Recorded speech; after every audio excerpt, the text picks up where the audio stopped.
Hi there, Christine here from Smarter Property Investing, and I'm popping in to talk to you about an article that is in today's Age, 30th of September 2021, about prices in houses, the boom in the market, and bank policy and APRA, Australian Prudential Regulation Authority, and how things are going to change in the future from a borrowing capacity. Now, 6 to 8 weeks ago, I talked about this and I had a blog and I said that things were going to change from bank policy's perspective. But it's in today's age and they're talking about what's going to happen now, what's happening from now, and what's going to happen this final quarter of 2021 and the new quarter of 2022. So what is happening? How are they going to stop the price rises of property when interest rates are so low globally? Well, APRA have come along and said that they're going to start talking to the major financiers, banks, and talk about bank policy and how we can sort of stop the increase of what people can borrow. Because unfortunately, people are borrowing more than 5 times what they earn. And that then creates a negative impact, not so much on property prices, but creates a negative impact when it comes to property value and debt owed. So I'm going to talk about a case study about a couple that, have come to me and they've been fantastic. They went and did their pre-approval borrowing capacity, and they did that in the last 12 months, redid it 6 months ago, because the house and land package that they purchased in regional Victoria, land isn't registered yet.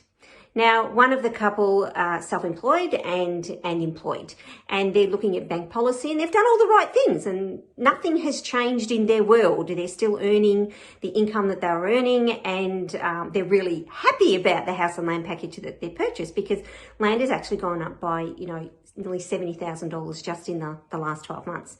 Their contracts have gone unconditional because that's just the way that this works. Land wasn't registered. They had to go unconditional to secure the house and land package, fixed price build and fixed price land. But their broker has contacted them because they're going with one of the majors, CBA, and in their world, because one is self-employed, they only needed from CBA's policy 6 and 12 months ago, 12 months worth of self-employed income.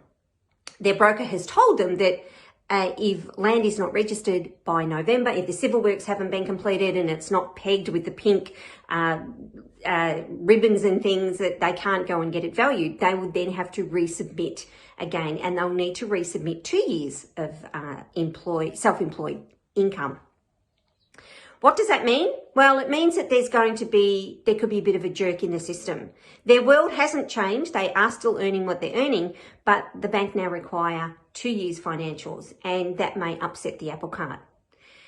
Will it be fine for them? Look, hand on my heart, it will be. But the message I tried to give you, I'm giving you today, is that if you had been pre-approved 6 months ago or 12 months ago and nothing in your world has changed and you're thinking about going to an auction next week or the week after or in the next couple of months, I really do encourage you to go back to your broker or your bank to find out, has their bank policy changed if you have to reapply and put a new application in, because things are changing.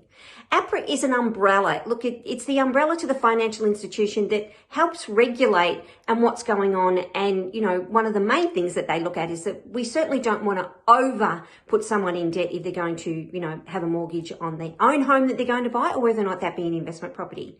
So I do encourage you to read the attached link, read the article that's in today's Age, the 30th of September 2021. Recapture what I was talking about, a couple of months ago, and have been talking about this quite a bit on and off, to reconfirm if you're about to sign a contract, reconfirm what your borrowing capacity is, find out what you can do. You may have to change lenders because of policy and so forth, but understand this is being done for your best interest, to make sure that you're taken care of and you're not put into a situation that you can't handle if something changes, or if nothing's changes, but bank policy has.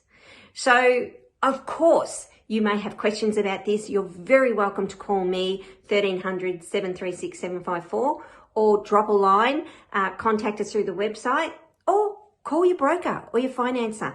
Happy to have a chat.